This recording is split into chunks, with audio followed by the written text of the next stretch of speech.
Acara ini didukung oleh Desa Pay, cashless-nya kerabat desa Indonesia, sebuah aplikasi pembayaran online.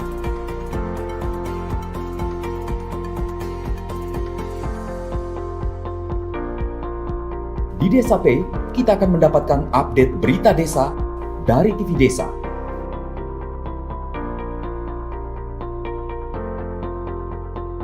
Unduh aplikasi Desa Pay segera.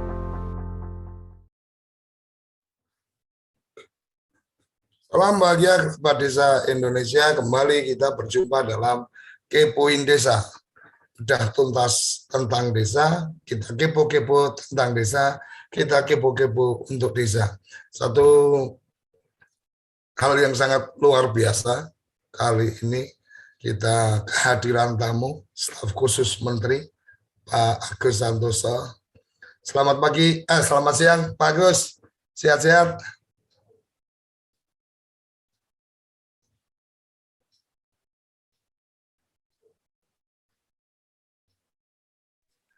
Ya, udah dianu. Selamat siang, Mas Koco dan para pemirsa TV Desa. Semangat Oke, untuk Indonesia.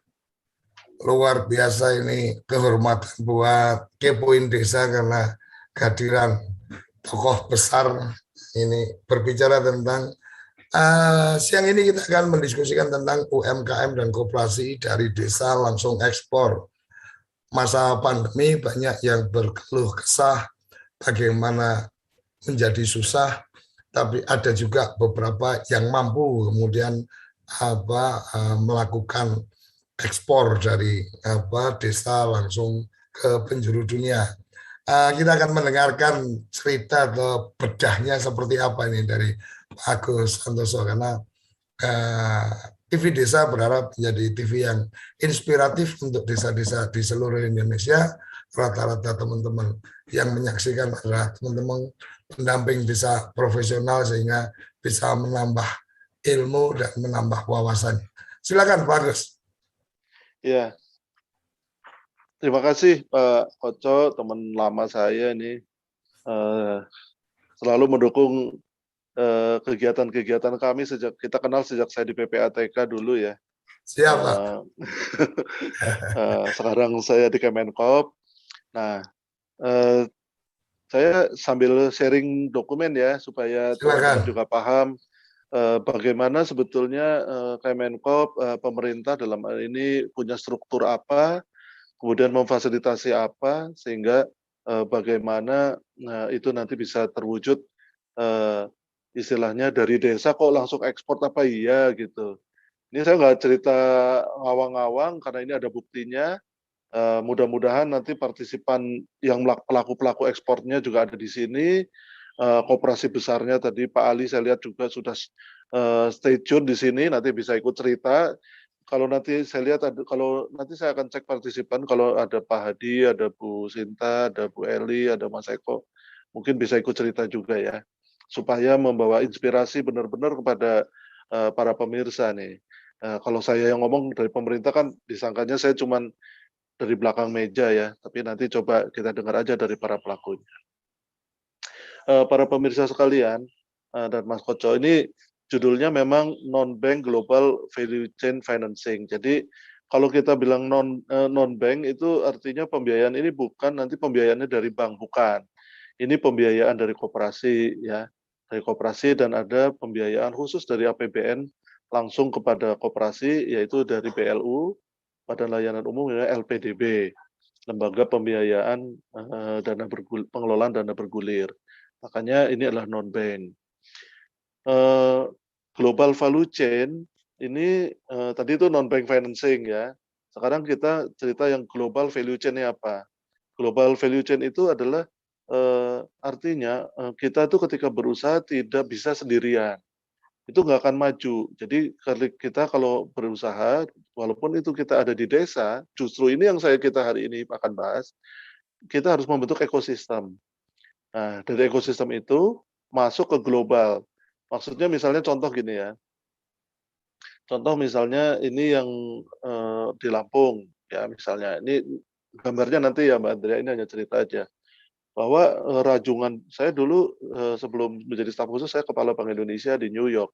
kalau ada tamu-tamu ke New York, karena kalau di Amerika itu biasa sidangnya karena IMF World Bank ada di Washington, UN atau PBB ada di New York, jadi suka bolak-balik New York, Washington. Nah, di perjalanan, di tengah jalan tuh ada rest area, itu satu desa, namanya Baltimore.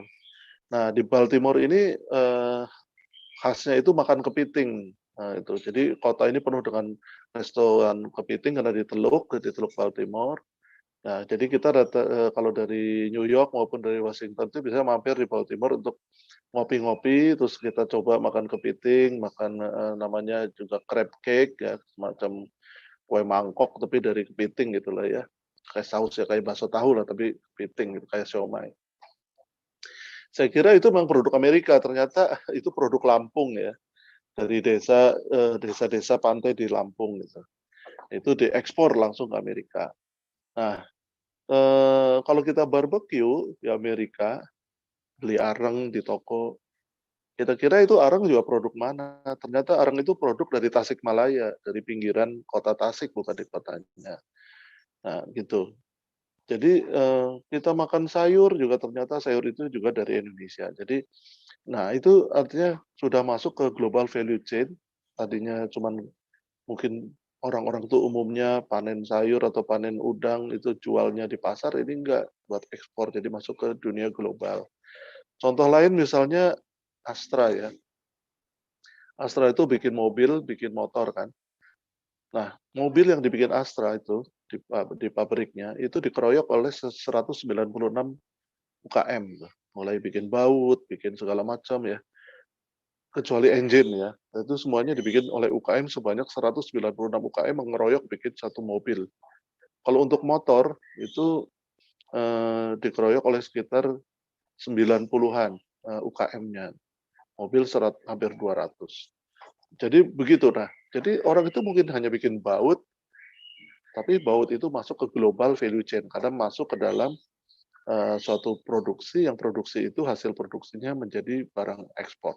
Nanti akan saya cerita. Jadi begitu. Jadi kita di desa, kalau bisa sih barang-barangnya semua dari desa, seperti tadi nangkepi rajungan, nanti bagaimana caranya nanti saya cerita, bikin arang briket, bagaimana itu dari sampah-sampah patok, dari sampah sumpit, sampah bambu, tapioka bisa jadi briket, kirim ke luar negeri, tanam sayur yang dikehendaki pasar global sehingga bisa diekspor. Kalau saya bilang eksportir di sini ada dua, yaitu ekspor langsung ya pelaku, ada nanti partisipannya ini pelaku ekspor. Ada juga yang tier 1, jadi supplier kepada eksportir. Oke, kita lanjut Mbak Andrea, coba punya apa. Nah, ini sebetulnya saya kepengen cerita juga dulu ya mengenai Kementerian Koperasi strukturnya itu bagaimana dan visinya apa. Karena ini kadang-kadang kurang kenal, disangkanya pemerintah itu cuma punya kantor kementerian, nggak punya tangan di bawah ya. Kementerian Koperasi itu punya 2 kaki ya, yang jadi Menteri Koperasinya itu sebagai tubuhnya atau kepalanya itu adalah policy making body, suatu lembaga pemerintah yang mempunyai visi untuk mewujudkan Indonesia yang maju, ya kan, punya apa namanya, usahanya berdaulat, mandiri, berpribadian, bisa gotong royong. Itu tentu visi negara ya. Tapi untuk mewujudkannya kita juga punya lembaga pembiayaan yang ya, namanya LPDB, yaitu Lembaga Pengelola Dana Bergulir. Ini adalah PLU yang memberikan langsung pembiayaan kepada koperasi yang sehat dengan maksimum kredit 200 miliar ya per koperasi dengan suku bunga murah sekali, bunga 3% karena ini uang APBN ya. Jadi ini dia visinya itu lembaga yang dapat diandalkan dalam memberikan layanan pinjaman, pembiayaan ya, bisa konvensional, bisa syariah kepada koperasi UKM di mana saja, di kota maupun di desa tentu, serta mampu menjadi integrator dan percepatan pengembangan industri keuangan mikro di daerah-daerah. Satu lagi adalah Smesco. Smesco ini adalah BLU untuk melayani 5 hal ya. Yang pertama itu membantu perizinan. Jadi kalau ada teman-teman yang kesulitan perizinan, yang kuliner perlu PIRT, HACCP, halal, itu bisa ke Smesco minta dibantu gratis ya. Kemudian melakukan pelatihan ya, biasanya Smesco di masa pandemi ini dia mau produksi YouTube untuk pelatihan-pelatihan gitu. Setelah itu Smesco melakukan proses kurasi produk ya, produk itu yang bagus, sustain, punya pasar sehingga Smesco kemudian menyediakan ajang pameran online maupun offline ya, bisa dipamerkan di kantor Smesco di Jalan Jenderal Gatot Subroto di Jakarta. Nah, ini dalam proses kurasi dan pelatihan ini dia bantu masalah packaging, masalah kualitas produk dan sebagainya. Nah, tugas yang utama yang terakhir adalah trading house. Jadi Smesco ini adalah tempat untuk membantu pemasaran. Apakah itu pemasaran offline, apakah online ya, onboarding digital, bahkan sampai ke ekspor ya, Smesco itu membantu. Bagaimana kalau kita punya produk yang kira-kira bisa masuk pasar ekspor, silakan bisa kontak ke Smesco. Kira-kira begitu. Ini adalah infrastrukturnya ya, infrastruktur dari pemerintah yang disediakan kepada kita masyarakat ya, yang butuh pembiayaan. Kalau kita koperasi silahkan ke LPDB. Itu nanti Pak Ali bisa cerita bahwa KMM itu mendapat pembiayaan dari LPDB cukup besar ya, sampai lebih dari 100 miliar. Seperti itu. Sehingga KMM ini bisa menyalurkan dana tersebut kepada anggotanya. Anggotanya yang disalurkan ini, contohnya nanti di sini ada Pak Hadi dan Bu Sinta. Kemudian LPDB juga memberikan kredit itu kepada, contohnya nanti ada Bu Eli di sini yang Lampung, yang Rajungan itu ya. Gitu. Jadi ini adalah ada teman-teman yang memang betul menerima. Sudah banyak ini koperasi yang dibantu oleh LPDB. Oke, kita lanjut Mbak Andrea. Nah ini saya mau cerita tentang Lampung dulu nih. Ini adalah beberapa model bisnis. Saya punya 4 model bisnis nanti ya.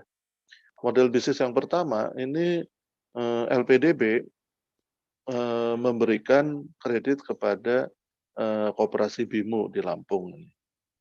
Ini ceritanya tuh saya kenalnya sebetulnya awalnya sama PT Sigerjayanya nih. PT Sigerjaya ini beberapa pensiunan orang-orang perbankan tadinya mengambil alih pabrik pembekuan daging rajungan ya untuk diekspor ke Amerika. Kemudian mereka butuh uang gitu untuk modal kerja sekitar 15 miliar. Nah, terus nanya ke saya, ada bisa nggak 15 miliar dibantu? Saya bilang nggak bisa, yang kita bisa bantu kooperasinya. Dia bilang, oh kita mitranya koperasi Bimo, ketuanya Bu Eli ini. Akhirnya kita kontak Bu Eli dan akhirnya LPDB bisa membantu pembiayaan kepada Bu Eli sebesar 15 miliar. Jadi Bimo ini mendapatkan 15 miliar itu untuk membayar nelayan-nelayan yang setiap hari store rajungan gitu. Jadi nelayan anggota koperasi ini tidak masalah perut udah nggak ada masalah karena begitu store rajungan ke PT Sigerjaya langsung hasil timbangannya itu dikasihkan ke Bimo, Bimo langsung bayar saat itu juga. Jadi tiap hari dapat bayaran. Nah, Bimo dengan PT Sigerjaya karena ini dalam bentuknya LC, ada tenggat waktu gitu tertentu, maka tentu ada diskonto. Nah, itu udah urusannya Bimo sama Sigerjaya itu berapa diskontonya untuk keterlambatan 1 bulan itu kan, tentu ada hitung-hitungannya. Ini sistemnya sistem syariah soalnya ya. Kemudian ternyata Amerika memberikan juga pembatasan berupa non tarif barrier kan, kalau tarif udah nggak boleh, jadi mereka non tarif. Dia mencoba mempersulit lah dalam pengertian menjaga lingkungan hidup dan sebagainya macam gitu kan. Dia maunya rajungan yang dikirim, yang diambil dagingnya itu adalah rajungan yang sudah bertelur, yang besarnya minimal sebesar tutup gelas. Nah, kan kalau nelayan susah ya, bagaimana caranya cari rajungan sebesar tutup gelas? Tentu kan akan kesulitan. Oleh karena itu mereka dibantu oleh PT Aruna. Ini anak-anak muda yang mengerti IoT dan mengerti bagaimana rajungan ini berproses dalam hidupnya. Jadi nelornya di mana, setelah netes anak-anak rajungan yang masih kecil-kecil, yang bening-bening itu ada di karang-karang mana, ketika menjadi rajungan remaja ada di mana, ketika rajungan dewasa di mana, ketika bertelur di mana, nah gitu. Nah, akhirnya ada syarat dengan IoT itu ketahuan bahwa oh rajungan dewasa yang sudah bertelur itu maunya adanya di karang-karang yang daerah ini. Nah, disitulah para nelayan memasang perangkap untuk rajungan-rajungan itu sehingga memudahkan nelayan. Nah, inilah satu ekosistem di mana beberapa usaha ini kemudian bisa menyatu sehingga menjadikan ekspor. Jadi nelayan itu ya nelayan kampung situ. Rajungannya ya memang rajungan yang hidup di situ kan, di karang-karang di pinggir-pinggir pulau-pulau atau lautan pantai-pantai sekitar Lampung situlah gitu. Nah, dari jarak pantai ke pabrik cukup jauh malah karena pabriknya agak di gunung ya. Mungkin sekitar 10 kilo gitu kali dari pantai itu pabriknya. Tapi artinya kolaborasi antara nelayan, kalau dia individu nangkep rajungan dia nggak mungkin ekspor. Dia pasti palingan jual ke pasar kan. Tetapi kalau dia bergabung di pada koperasi, maka koperasi yang memfasilitasi untuk membeli rajungan-rajungan nelayan ini. Nah, kemudian kalau di koperasi dan nelayan ini dibantu oleh PT Aruna ini, yang juga membantu tentu eksportirnya ya kan, untuk mencari tempat di mana rajungan ini adanya. Nah, sehingga bisa terwujud suplainya terjamin, kualitasnya terjamin, memenuhi aturan-aturan spek dari buyer di Amerika. Contoh yang serupa itu ada di Bandung ya. Di Bandung itu teman-teman di Bandung itu koperasi The Local Enabler itu melihara lebah dengan IoT. Jadi tahu kalau oh dengung kayak gini berarti lebahnya nggak betah. Oh dengungnya kayak gini berarti lebahnya bahagia. Dan langsung tahu itu peti lebah itu koloni itu madunya sekarang sudah ada berapa. Kalau udah sampai misalnya setengah kilo, ini berarti udah mulai bisa dipanen. Seperti itu. Mereka punya kotak-kotak dan semuanya dipantau dengan IoT seperti itu. Jadi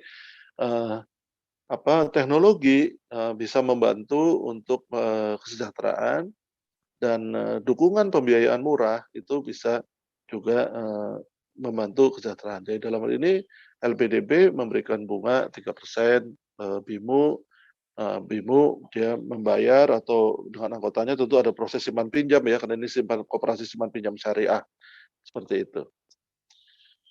Oke, kita mau pakai tanya jawab sekarang apa nanti sampai habis ya Pak Kocok? Monggo, kalau dirasa cukup kita berikan ruang tanya jawab atau mungkin Ya, Pak ya kasih Ali. ruang tanya jawab dulu ya supaya nanti Oke, nggak bosan ya. atau mungkin Pak Ali ada ingin menambahkan. Nanti kalau yang ini kalau ada Bu Eli ya. Oke, Ini ada Bu Eli nggak di sini? ada Bu Eli. Bu Ya Eli, kalau ada Bu Eli coba tolong kasih ya, inspirasi Bu. halo Bu Eli, bisa diaktifkan video dan audionya.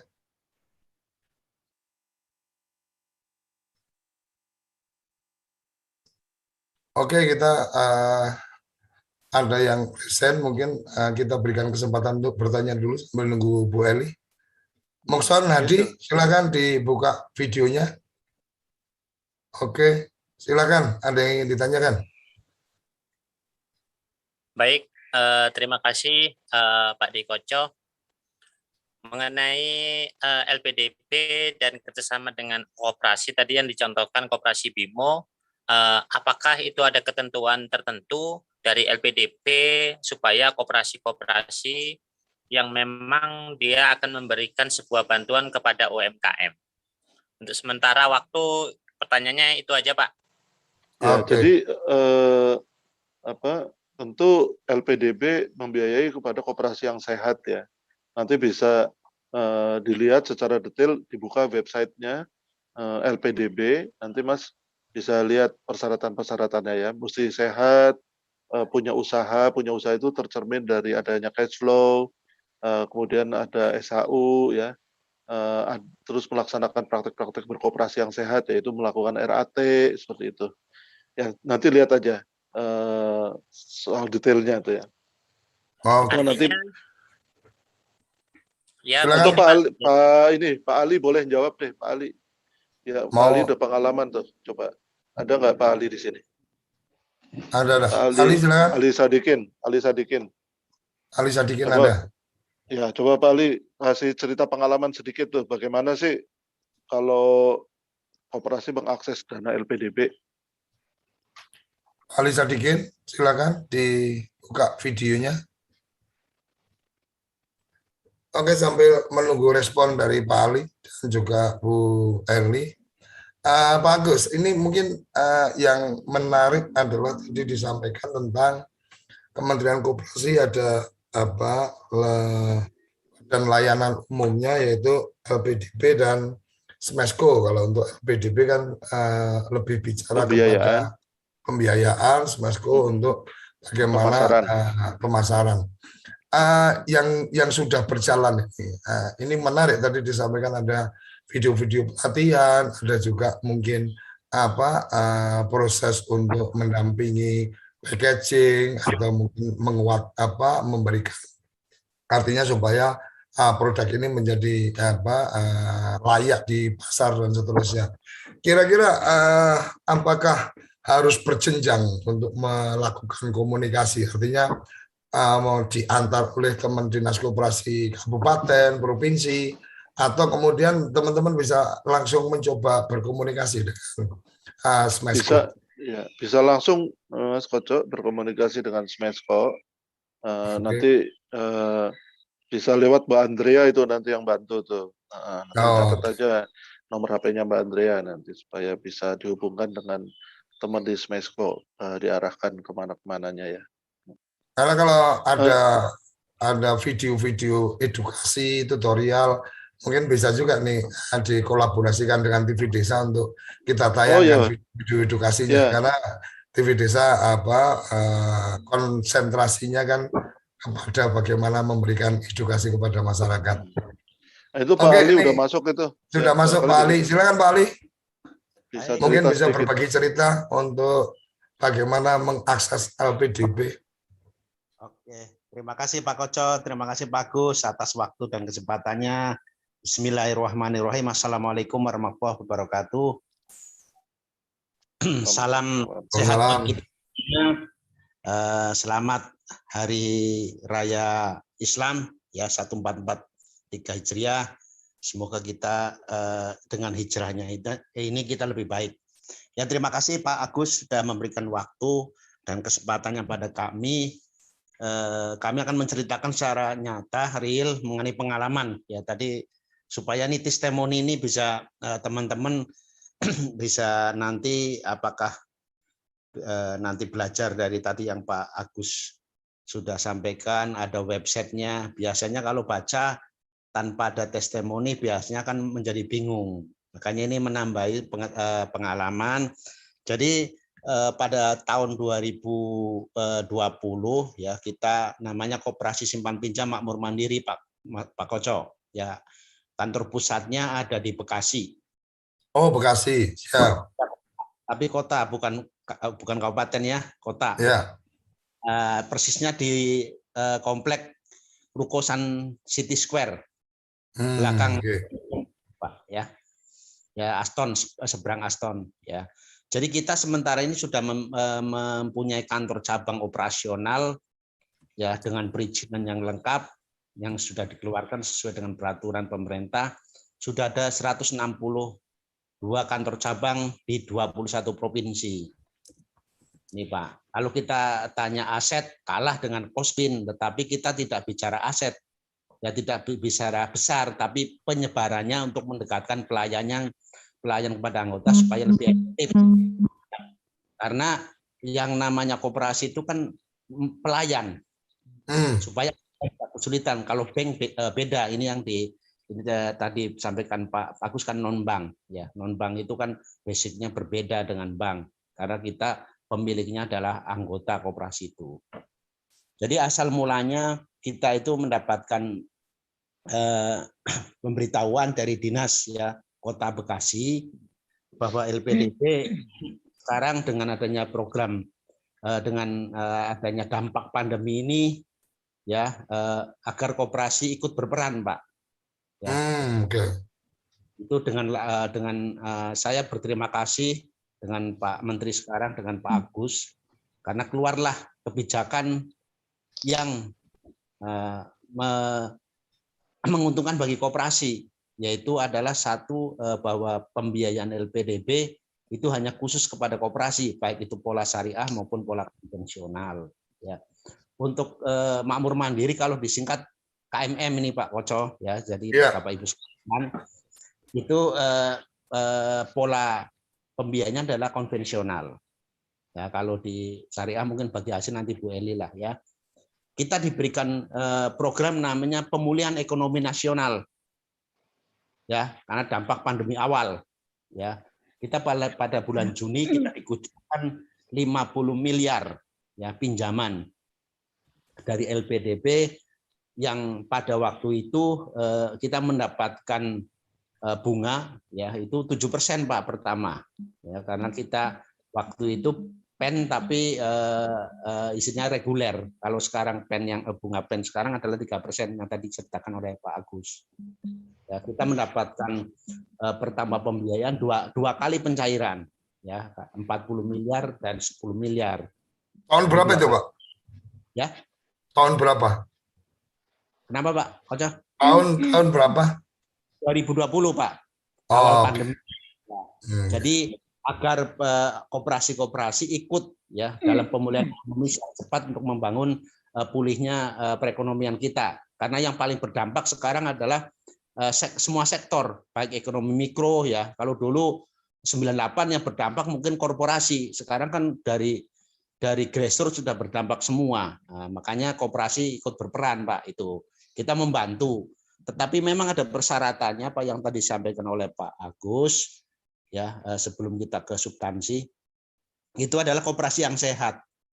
Sehat dalam artian adalah semua ada yang namanya penilaian kesehatan yang dikeluarkan oleh Kementerian Koperasi, yaitu nanti yang setiap berkala setiap tahun sekali. Sehat dalam artian ya mematuhi semua peraturan-peraturan, baik peraturan pemerintah maupun peraturan Menteri Koperasi, ya yang itu Pak. Jadi itu sehat namanya ya, berarti patuh lah ya. Setelah kita diberikan oleh LPDB 50 miliar, 40 miliar kita salurkan pertama dalam waktu 2 bulan. Tetapi ada persyaratannya Pak, bahwa LPDB menyalurkan kepada koperasi itu hanya untuk sektor yang produktif. Ya, kalau produktif enggak boleh, karena ini kaitannya dengan pemulihan ekonomi nasional. Maka sektor yang berdampak adalah sektor produktif. Ya, ada perdagangan, ya, ada sektor perindustrian, ada sektor pertanian, semua sektor lah ya yang berdampak ya. Itu oleh Pak Agus tadi contohnya, termasuk oleh Pak Hadi yang di Purbalingga yang sayuran, ada yang di Tasik, ada yang di Ciseeng ya itu. Nah, kenapa harus melalui koperasi? Supaya semua pelaku-pelaku usaha mikro menjadi anggota koperasi Pak. Ya, akan berarti ini membesarkan kooperasinya. Di samping itu bisa membantu pelaku-pelaku usaha yang mikro yang tidak bankable. Ya, oleh bank kan tidak bankable ini. Kita yang ini lebih berat, sebenarnya tantangan kooperasi lebih berat daripada bank Pak Koco. Bisa artinya posisi KMM ini sebagai lending fund ya. Jadi tempat untuk menyalurkan uang dari LPDB, kemudian yang mendistribusikan dari teman-teman koperasi gitu ya. Iya, anggotanya Pak Koco, anggotanya. Oke. Iya, jadi anggotanya yang UKM produktif ya. Pak. Ya, karena koperasi ini yang disalurkan adalah anggota, bukan non anggota. Iya. Ya, ada persyaratannya harus anggota Pak, anggota koperasi. Ya, itu jadi KMM itu adalah mitranya LPDB yang bertugas membantu pemulihan ekonomi lewat pembiayaan dari KMM kepada anggotanya. Itu Pak ya. Jadi 50 bisa kita salurkan semuanya. Ya, terus kita mendapat tawaran lagi dengan pandemi ini tidak berakhir, maka kita ditawari karena KMM dianggap sukses menyalurkan ya dengan kemacetan istilahnya ya, permasalahan. Dengan kemacetannya rendah sekali. Yeah. Kita adalah 1,5% Pak, di bawah 1,5% nasional. ya di 21 provinsi dari 160 kantor cabang. Kalau yang 2 kita belum dapat menyalurkan karena baru juga kantor cabang. Ya, jadi dianggap berhasil memenuhi ketentuan kriteria, melakukan top up lah oleh LPDP. Kita diberikan tahap yang kedua adalah 100 miliar, jadi totalnya 150. Ini benar-benar adalah sumber dana yang untuk pembantuan PEN, yaitu kita dikasih bunga 3% Pak, yang 100 miliar itu. Aset koperasinya sendiri berapa Pak? Sekarang 1 triliun lebih sedikit Pak. Oh, jadi sebelum ada 150 udah di atas 500 miliar ya? Lebih Pak, sudah posisi kita sudah 850 miliar. Oke, nanti ditambah 150, semakin besar dana yang bisa digulirkan. Mungkin Pak Ali, ya, mungkin ya, Pak Ali cukup dulu, barangkali Bu Eli bisa nambahin. Ya Bu Eli, monggo, silakan. Syariah. Ya, makasih. Bu Eli, silakan. Halo Bu Eli, Bu Eli tadi sinyalnya turun naik. kurang bagus. Ya udah, kita terusin dulu ya. Nanti Pak Ali nyambung lagi di caption yang berikut. Bu Eli kalau ada nanti ya bisa balik sedikit, nggak apa-apa. Lanjut dulu ya. Monggo. Ini yang sebetulnya nanti Pak ini adalah anggotanya Pak Ali. Anggotanya Pak Ali ini jadi kalau ini skemnya dari LPDP diberi, tadi kan dari LPDP langsung ke koperasi BIMO ya, tadi yang Rajungan kan, dari LPDP langsung koperasi BIMO. Kalau ini LPDP ke KMM, ke tempatnya Pak Ali, kemudian Pak Ali menyalurkan kepada anggota yang di desa yang melakukan ekspor langsung kalau ini. Jadi ini ekspor langsung, ini pelaku ekspor langsung. Nah, ini adalah ekspor briket di Tasikmalaya, mereka ini Ibu Sinta, mungkin ibunya juga hadir di sini. Ini punya ekosistem dia di bawahnya. Jadi ini ekspornya adalah briket arang, yaitu campuran dari briket dari arang batok, dicampur dengan arang bambu, kemudian direkatkan dengan tepung tapioka. Jadi di sini ada istilahnya ada pabrik arang, ada pabrik arang batok, pabrik arang bambu, dan pabrik tapioka, yang masing-masing tentu memiliki pekerja-pekerja atau koperasi ya di bawahnya itu. Ada koperasi arang batok, ada koperasi petani bambu, ada koperasi petani singkong gitu. Tetapi ini juga ekosistem ini dibantu oleh pabrik sumpit sebetulnya. Jadi di sebelah tidak jauh dari situ, sekitar jarak 1 kilometer, ada pabrik sumpit yang ekspor. Jadi bambu itu dibikin sumpit dan dibikin tusuk sate. Tetapi bagian buku-buku bambu itu 10 cm ke kanan dan ke kiri, atas bawah itu kan dipotong karena kan keras ya buku-buku bambu itu. Nah itu dibikin arang gitu. Lalu ini di Bu Sinta ini agregatornya, jadi diambil oleh Bu Sinta sebagai off-taker. Oleh Bu Sinta ketiga bahan ini, arang batok dan arang bambu ini digerus, dijadikan bubuk, kemudian dicetak dengan tepung tapioka seperti adonan kue, dibikin briket-briket itu, dan diekspor ke 6 negara ini, atau mungkin sekarang sudah 7 negara. Nah ini mungkin Pak Ali bisa cerita nih, Pak Ali. Barangkali ibunya juga ada di sini, silakan nanti kalau ada Bu. Silakan Pak Ali, masuk lagi nih, cerita lagi. Karena ini yang membina Pak Ali nih. Ini supaya kita dapat view fakta ya. Ali masih ada dengan kita apa enggak? Masih. Silakan Pak Ali. Terima kasih Pak Koco dan Pak Agus atas waktunya. Ya tadi untuk kita cerita tadi yang karena langsung ke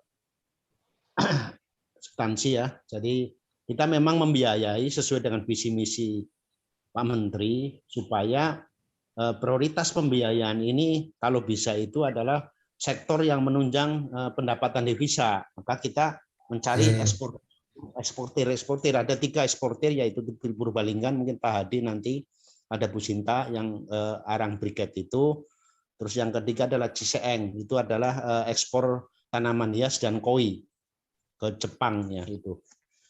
Jadi kita menggelontorkan pembiayaan kepada anggotanya, bukan kepada Bu Sintanya ya. Salah satu adalah Bu Sinta ya. Jadi Bu Sinta punya usaha karena sesuai ketentuan Permenkop nomor 4 ya. Jadi yang harus biaya adalah koperasi. Bu Sinta ternyata usahanya belum berbentuk koperasi, maka KMM lah memediasi daripada kesulitan karena ternyata Bu Sinta belum pernah ya dibiayai oleh perbankan ya, padahal itu merupakan sektor yang sangat strategis untuk mendulang devisa negara ya kepada kita ya. Jadi ekspornya hampir ke beberapa negara, Amerika, Eropa, Timur Tengah dan semuanya ya. Jadi dalam kesulitan pemasokan bahan baku, Bu Sinta merange daripada pinjaman kepada KMM, kita proses, pertama kita gulirkan 500 juta ya, 500 juta untuk membantu daripada kelancaran pasokan, distribusi maupun kelancaran dalam ekspornya. Kita berikan 500 juta kepada Bu Sinta. Setelah itu ada yang kedua, kita berikan kepada istilahnya pemasok bahan bakunya Bu Sinta, kita biayai lagi ya, tapi sebagai anggota KMM ya.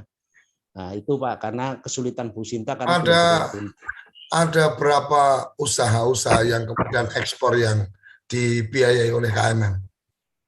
Sementara ini baru ada usahanya adalah yang satu Bu Sinta itu arang briket ya, yang kedua sayur mayur tadi Pak Agus sudah sampaikan ke Singapura ya, kultura. Yang keempat adalah tanaman hias ke Eropa Pak. Oh, tanaman hias. Ya, tanaman hias ada di Ciseeng. Kalau Pak Koco mau ke sana boleh. Ya nanti, sorry intervensi nih. Jadi Pak Koco dan teman-teman pemirsa TV Desa, ini memang hari ini saya kepengen tunjukkan bahwa di desa itu kita bisa ekspor dengan 100% konten lokal. Contoh tadi yang di Lampung itu kan rajungan dari kampung situ. Nanti Bu Sinta ini batok bambu juga dari kampung-kampung lah. Memang kalau yang batok ini datang dari Manado, dari Palu, dari Makassar, dari Aceh, dari NTB ya, dari Jogja, dari mana. Tapi maksudnya itu kan produk desa. Yang batok kelapa kan desa. Pak Hadi nanam sayur, buncis, kentang, wortel, labu, ya produk desa, pupuknya pupuk kandang dari desa. Nanti kalau Pak Hadi masuk, mungkin lagi pada sholat nanti. Kalau masuk nanti Pak Hadi suruh cerita. Oke. Begitu. Yang tanaman hias juga begitu. Nah ini yang justru bagus. Tidak ada 1% pun komponen impor. Jadi ini benar-benar kita pahlawan devisa ini. Gitu. Oke. Oke bagus. Mungkin sambil teman-teman bergabung nanti ada tambahan lanjutan dari Pak Agus. Kita akan jeda dulu sesaat. Nanti kita lanjutkan setelah jeda. Jangan kemana-mana teman-teman. Kepoin Desa akan hadir sesaat setelah yang satu ini. Telah hadir Desa Pay, cashlessnya kerabat desa Indonesia. Sebuah aplikasi pembayaran online.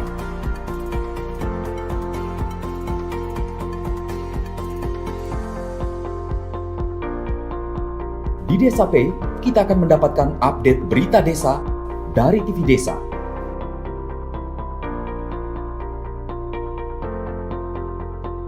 Unduh aplikasi Desa Pay segera.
Oke, kembali di Kepoin Desa.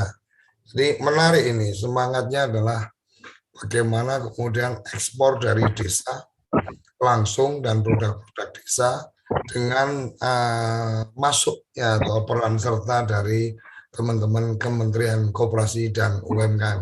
Silakan Pak Agus, Iya, saya akan dilanjutkan.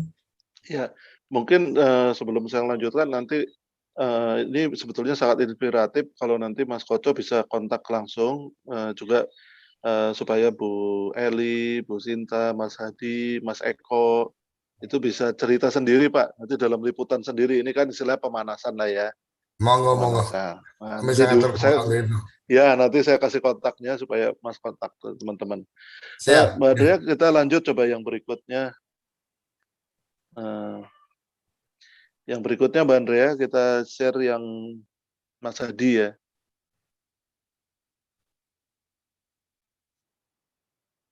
Nah ini adalah polanya Mas Hadi. Lagi-lagi saya ambil contohnya KMM karena ini KMM ini yang di lapangan terus terang saya terbantu untuk mewujudkan mimpi-mimpinya Kemenkop nih Pak Koco. Sehingga yang membantu ini Bu Eli yang di Lampung ini sama Pak Ali ini kita tektokannya cepet nih, bikin apa-apa jadi gitu ya. Jadi ini LPDB ini ke KMM. Nanti Bu Eli ada beberapa juga sih rempah-rempah ke Mesir. Nanti juga mungkin beliau bisa cerita.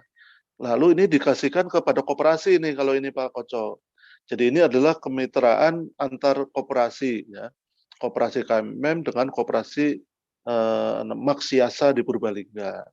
Jadi ini kalau tadi kan yang Bu Sinta itu koperasi kepada anggotanya. Kalau ini koperasi kepada koperasi ini kerjasamanya. Nah, koperasi Maksiasa ini bukan eksportir langsung, tapi ini tier 1. Jadi beliau ini menanam ada kentang, wortel, buncis, labu itu untuk suplai ke eksportir yang ada di Jakarta, ekspor ke Singapura. Jadi dia disebut sebagai tier 1 eksportir atau supplier eksportir. Ya, nggak apa-apa, tapi paling tidak ini adalah barang-barang yang kalau buncis contohnya kalau di petani lain dijual di domestik tuh per kilo mungkin teman-teman desa paham itu harganya antara 2.000 sampai 5.000. Nah, sementara Pak Hadi ini menjual buncisnya itu 20.000. Jadi 10 kali lipat dari harga buncis di level petani ya. Tapi buncisnya tentu ada speknya. Jadi jangan yang melintir-melintir, yang bengkong-bengkong, tapi yang lurus-lurus. Kemudian ada harinya, berapa hari panen, nggak sampai terlalu tua, nggak terlalu muda banget gitu ya. Jadi ada speknya. Seperti itu. Seperti labu beratnya 1,8 kilo, seperti itu. Masuk ke eksportir. Jadi ini tier 1 ekspor. Seperti itu. Nah, jadi LPDB membiayainya lagi-lagi KMM membiayai bekerja sama dengan Maksiasa, tentu ada hitung-hitungan bunga tersendiri dalam rangka pendampingan dan monitoring ya. Gitu. Silakan nih Pak Ali, kalau ada Mas Hadi sudah masuk, silakan Mas Hadi ikutan. Ini Pak Ali bisa komen lagi nih, karena binaannya. Pak Adi belum masuk ya. Pak Ali masih ada?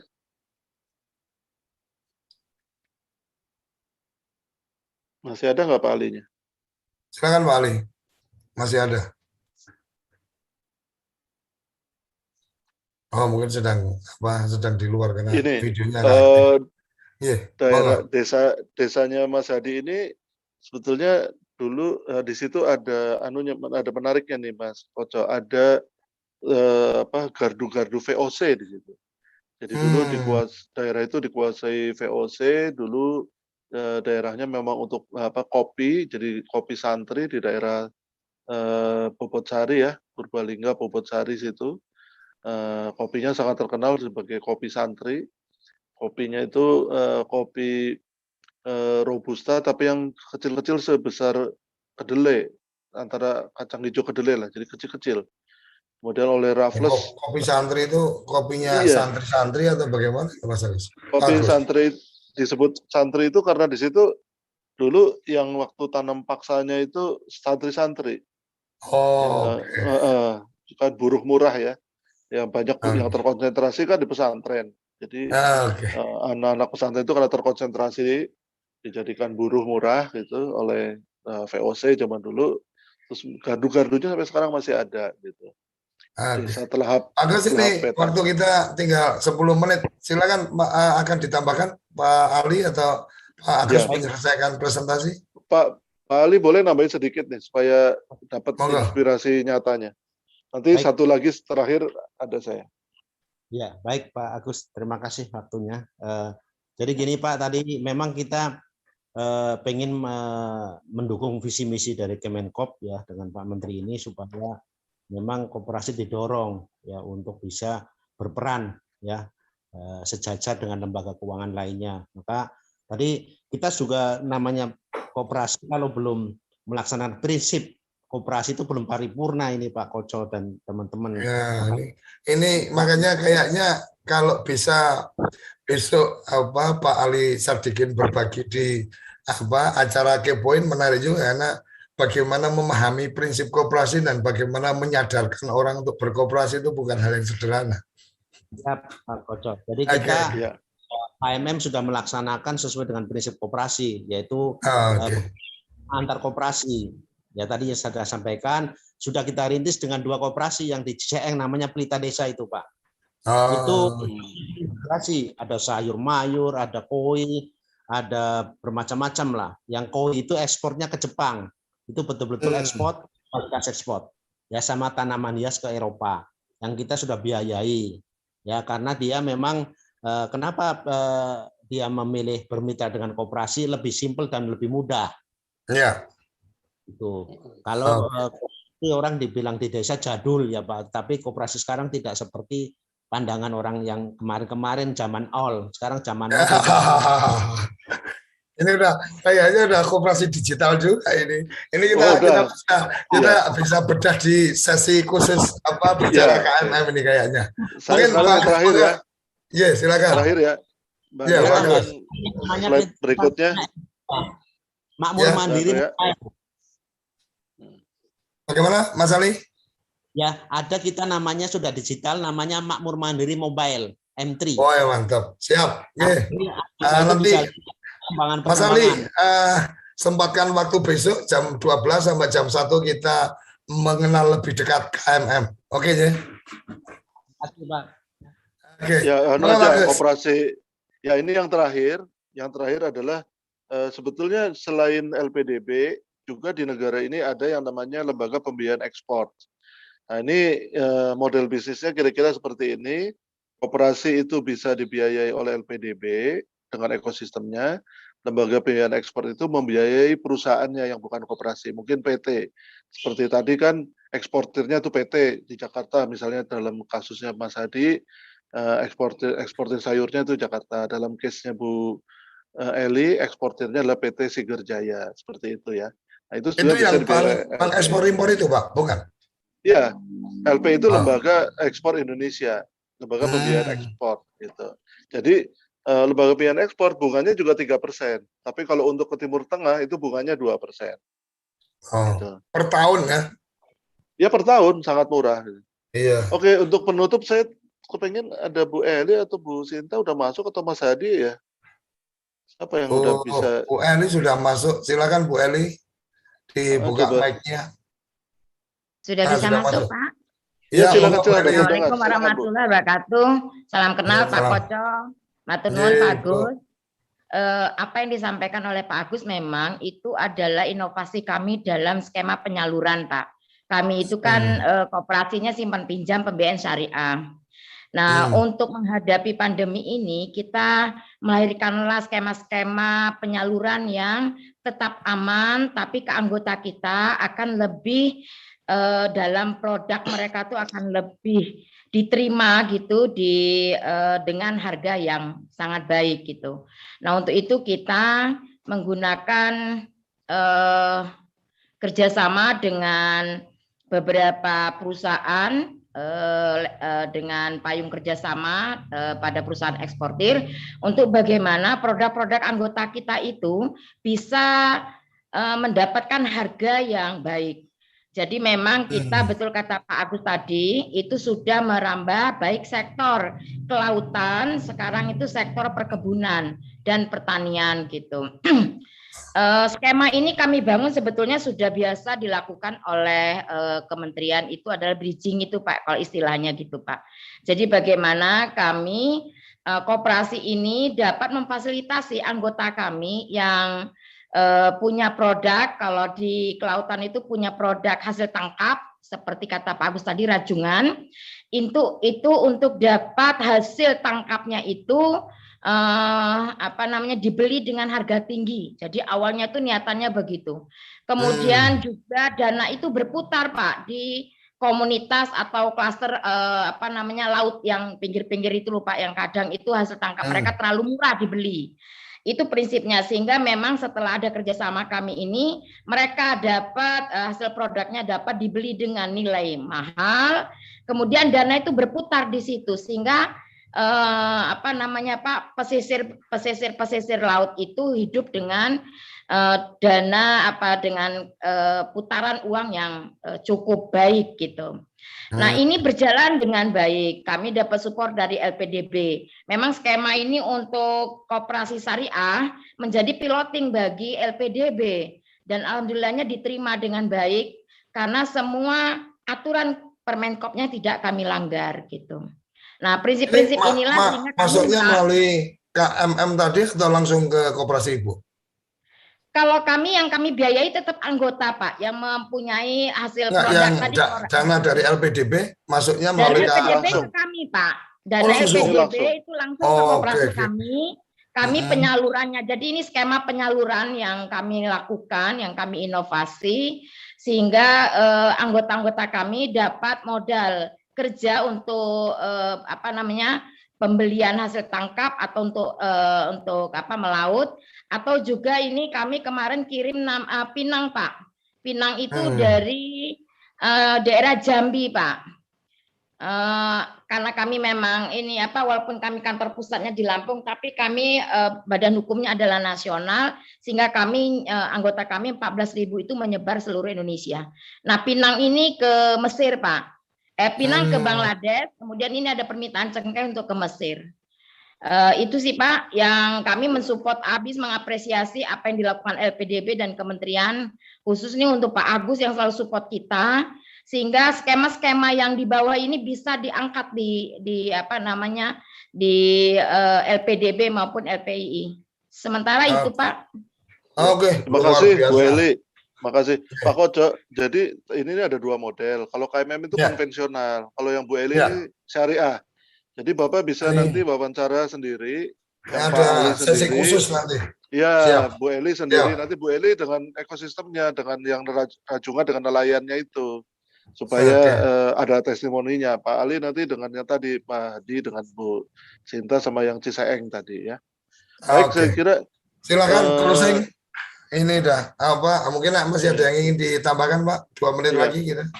Baik, terima kasih sekali kesempatan ini Pak Koco. Saya dipertemukan dengan teman-teman pegiat desa. Saya lihat partisipannya ini semuanya pegiat desa, dan juga saya mengenalkan beberapa teman yang memang pegiat koperasi yang patut dicontoh bagaimana bisa menggerakkan desanya.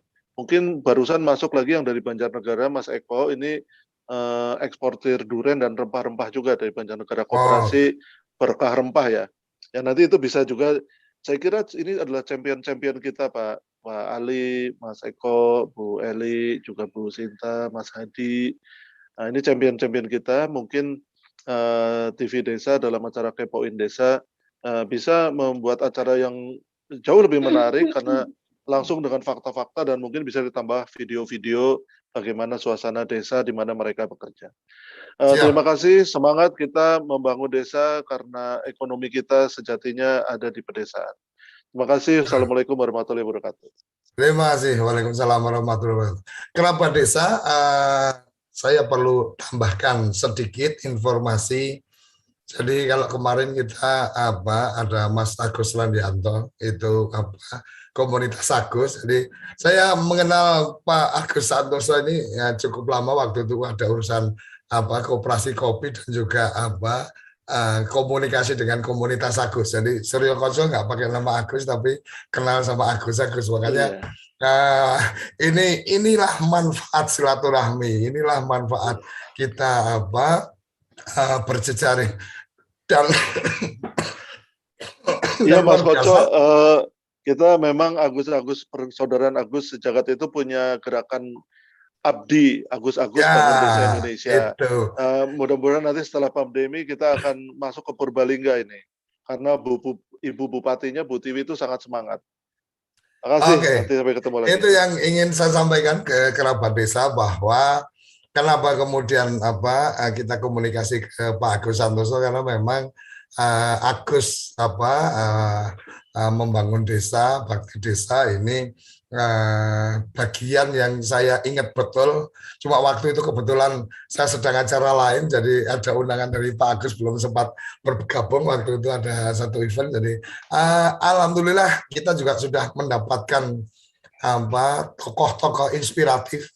Jadi semoga Kepoin Desa Senin sampai Kamis akan menghadirkan tokoh-tokoh inspiratif untuk kemudian tidak kita disibukkan dengan meratapi pandemi dan PPKM, tetapi kita kemudian melihat bahwa ketika ada satu pintu tertutup, sebenarnya di dekat kita banyak pintu-pintu terbuka, karena kita hanya meratapi pintu yang tertutup, sehingga pintu-pintu yang terbuka tidak terlihat oleh kita. Oke, sampai di sini kerabat desa Indonesia, pemirsa setia Kepoin Desa, kita akan bertemu kembali setiap Senin sampai Kamis pukul 12 sampai pukul 1 siang. Jangan kemana-mana, kalau tidak ada acara yang spesial lain, gabung di Kepoin Desa. Sampai di sini, salam bahagia kerabat desa Indonesia, salam desaisme. Terima kasih.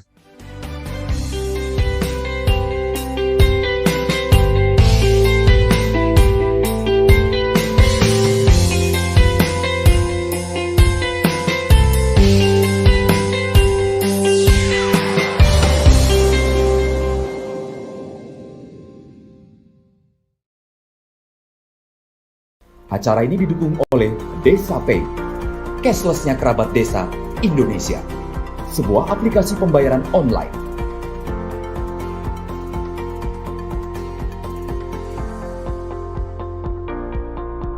Di Desa Pay, kita akan mendapatkan update berita desa dari TV Desa.